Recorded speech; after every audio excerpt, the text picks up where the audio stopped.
ठट्टे ज़िले जे जाबलू पट्टी जे ॻोठ जुंगशाई में 21 फरवरी 1930 ईस्वी ते ॻोठ मुंगर ख़ान पलीजो में जनम वठंदड़ रसूल बख्श पलीजो सिंध जो हिकु वॾो क़ौमी अॻवान, फ़िक्री माण्हू, लेखक, मुहक़िक़ ऐं सियासी अॻवान रहियो आहे। हिन जी सॼी ज़िंदगी सिंधी माण्हुनि जे हक़नि, आज़ादी, तालीम, समाजी इंसाफ़ ऐं सियासी शौर लाइ जदोजहद कंदे गुज़री। हीउ हिकु नसर निगार, मज़मून निगार ऐं शाइर पिणु हो। हिन केतिरा ई मज़मून, कालम, किताब सिंध खे अर्पिया। रसूल बख्श पलीजो 1970 ईस्वी में अवामी तहरीक जो बुनियादु विधो। हिन ॿारनि लाइ सुजाग ॿार तहरीक, औरतुनि लाइ सिंधियाणी तहरीक, हारियुनि लाइ सिंधी हारी तहरीक, शागिर्दनि लाइ सिंधी शागिर्द तहरीक ऐं मज़दूरनि लाइ सिंधी मज़दूर तहरीक ठाही। हिन सिंधी माण्हुनि में शऊर पैदा कयो। 1 यूनिट ख़िलाफ़ तहरीक, वोटर लिस्ट सिंधी में छपायो तहरीक, ॿोली जे मामरनि, पाणी जे विर्छ, वसीलनि ते कब्ज़नि ख़िलाफ़ संदसि जदोजहद तमामु घणी शानदार रही। कालाबाग डैम ख़िलाफ़ संदसि ऐं संदसि पार्टी जी जदोजहद, कम ऐं किरदारु क़ाबिल दाद रहियो। हिन सूबाई, क़ौमी ऐं आलमी लेवल ते पाणी जो केस विढ़ियो।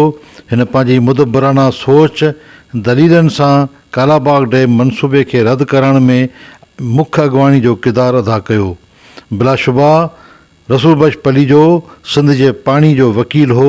हारियुनि, मज़दूरनि, शागिर्दनि ऐं औरतुनि में सियासी सोच, इदराक ऐं फ़हम पैदा कयो। तबक़ाती जदोजहद, क़ौमी हक़नि ऐं इंसानी बराबरी लाइ हिन ऐं संदसि पार्टी जदोजहदूं कयूं ऐं कामयाबियूं माणियूं। पलीजो साहबु वॾो अदीब ऐं नक़ाद पिणु हो। जॾहिं सिंध अंदरि जदीद अदब सरजी रहियो हो त हिते इंतिहा पसंदनि जदीद अदब, नसर ऐं शाइरी जी रस्ता रोक कई ऐं फ़तवाऊं जारी कयूं। उन वक़्तु रसूल बख्श पलीजो अंधा ऊंधा वेझ जहिड़ो शाहकार किताब लिखी इंतिहा पसंदनि जी रस्ता रोक कई। जॾहिं अदबी मुजारा पैदा कया विया त पलीजे साहबु संधी ज़ात हंजनि में दलीलनि सां जदीद अदब जे मुख़ालिफ़ माण्हुनि खे तमामु बहितर ऐं मुदलल जवाब ॾिना। रसूल बख्श पलीजो घण रुखो शख़्स हो। हिन सिंधियाणी तहरीक जहिड़ी शानदार तनज़ीम जो बुनियादु विधो, जंहिं सिंध में औरतुनि खे तमामु घणो मुनज़म कयो ऐं बिलाशुबा चई सघिजे थो त सिंध, पाकिस्तान ऐं एशिया में सिंधियाणी तहरीक जहिड़ी मुनज़म तनज़ीम हिन वक़्तु ताईं ॿी का बि ॾिसण में कोन आई आहे। हिन औरतुनि जी सियासी, समाजी ऐं मुआशी आज़ादी खे क़ौमी जदोजहद जो हिसो बणायो। रसूल बख्श पलीजो हू हिकु अहिड़ो मुफ़क्किर हो जेको शाह अब्दुल लतीफ़ भिटाई, मार्क्स, लेनिन ऐं दुनिया जे इनक़लाबनि जो इल्मु रखंदड़ हो। ऐं जेकॾहिं ईअं ई खणी चइजे त रसूल बख्श पलीजो खे दुनिया जे समूरनि इल्म ते दस्तरस हासिलु हुई त वधा कोन थींदो। तमामु वॾो मुक़ररु हो।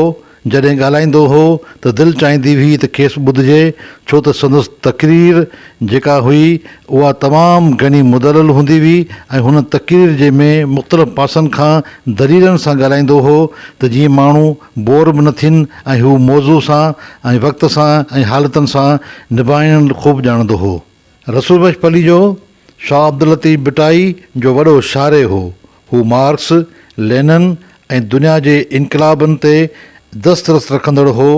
हू जॾहिं ॻाल्हाईंदो हो त दिलि चाहींदी हुई त खेसि वरी वरी ॿुधिजे, छो त संदसि तक़रीर जेका हुई उहा तमामु घणी मुदलल हूंदी हुई ऐं हू जेका बि ॻाल्हि कंदो हो उहो दलीलनि सां कंदो हो ऐं उनजो हिकिड़ो तारीख़ी पस मंज़र ज़रूरु हूंदो हो। रसूल बख्श पलीजे जे तहरीरनि जो ख़ासि अंदाज़ फ़लसफ़ाती ऐं दलीलनि ते ॿधल ऐं इल्मी हो। रसूल बख्श पलीजो एमाड़ी तहरीक जो रूह रवां रहियो। संदसि दानिशमंदानी क़यादत सबबि आमिर हुक्मराननि साम्हूं एमाड़ी जदोजहद वॾी कामयाबी माणी। अॼु बि सिंध में जेको शऊर निपजी रहियो आहे उन शऊर में रसूल बख्श पलीजे जो तमामु वॾो हथु ऐं किरदारु रहियो आहे। रसूल बख्श पलीजो हिकु फ़िकिर हो। संदसि ज़िंदगी क़ौम लाइ वक़फ़ हुई। हिन समाज में हिकु अहिड़ो सियासी ऐं समाजी नज़रियाती तहरीक पैदा कयो जेको अॼु बि सिंध जे माण्हुनि लाइ इल्हाम जो सरचश्मो आहे। सिंध जो हीउ वकील, हीउ आलिम, मुदब्बर सियासतदान ऐं इंतिहाई ॼाणू माण्हू रसूल बख्श पली जो 7 जून 2018 ते वफ़ात करे वियो, खेसि पंहिंजे अबाणे ॻोठ मुगर ख़ान पली जे जुंगशाई में दफ़न कयो वियो आहे, जिते हर साल संदसि शानदार वरसी थींदी आहे, जंहिंमें सिंध मुल्क जा वॾा आलिम, अदीब, शाइर, सियासतदान गॾु थी खेसि सलामी पेश कंदा आहिनि। सिंधियाणी तहरीक जूं भेनरूं पलीअ साहिब खे सुर्ख सलाम पेश करण लाइ अची गॾु थींदियूं आहिनि, जॾहिं त सिंध जा क़ौमी रागी हिते इनक़लाबी गीत चई हिकु माण्हुनि में उत्साह पैदा करे रसूल बख्श पलीअ जी फ़िक्र ऐं उन जे वाट खे आवाम ताईं रोशनास करण में पंहिंजो किरदारु अदा कनि था। कैमरामैन टीम सां गॾु रमज़ान मेमन, पाक डिजिटल मीडिया, ठट्टो। अब अपने माल पर कुछ सखावत भी करके दिखाएं जनाब मन, तो हम देखें। पाकिस्तानी हमारे भाई हिंदुस्तान में थे। 1940 एग्रीमेंट में एक भी आदमी को सिंध में लाने के लिए कोई एग्रीमेंट नहीं था। हम अनपढ़ लोग नहीं हैं, हमने पढ़ा है, हम वकील हैं, कानूनदान हैं। That is the only basic document of the establishment of Pakistan which has got any legal validity. एक ही डॉक्यूमेंट 1940 रेजोल्यूशन। आपकी तशरीहें हम नहीं मानते। You are not competent to give any interpretation regarding the basic document for the formation of Pakistan. You are nobody, you are irrelevant people. आप कहां थे? आप थे कहां जब पाकिस्तान बन रहा था, जब लोग जेलों में जा रहे थे? आप हजरात तो अंग्रेज बहादुर के सामने अपने फलसफे झाड़ रहे थे। What were you doing? You are irrelevant. Not only irrelevant, you were with the enemy. You were in the enemy camp. और आप हमें अभी सबक पढ़ाते हैं उन लोगों को जो जेलों में थे। मैं बच्चा था, हम लड़े, हमने जुलूस निकाले, हमने 1946 की इंडियन रिबेलियन जो था मिलिट्री का, नेवी का, हमने जुलूस निकाला था कराची में। आप कहां थे? सिंध में एग्रीमेंट यह है कि एक भी आदमी को सिंध के वसाइल पर मुतसरफ होने का हक नहीं दिया गया।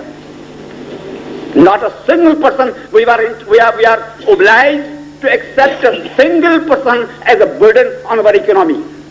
यह एग्रीमेंट नहीं था।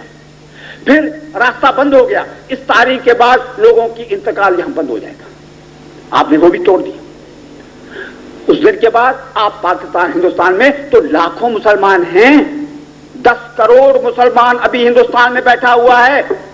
अगर ये बिहारी हजरात जो हैं हमारे भाई, जो जिन्होंने जो कुछ कहा रहा है नुमाया इस्लाम के लिए और पाकिस्तान के लिए और बरादरी के लिए, जो सारी दुनिया में मशहूर हैं, अगर वो हक रखते हैं तो 10 करोड़ मुसलमान जो हिंदुस्तान में बैठा हुआ है, बर्रे सगीरे हिंदू पाकिस्तान की इस इस्लामी मुमलकत में रहने का हक क्यों नहीं रखता? आप तो कल खड़े हो जाएंगे, आप कहेंगे ये भी मुसलमान है, हमारा दामन वसी है।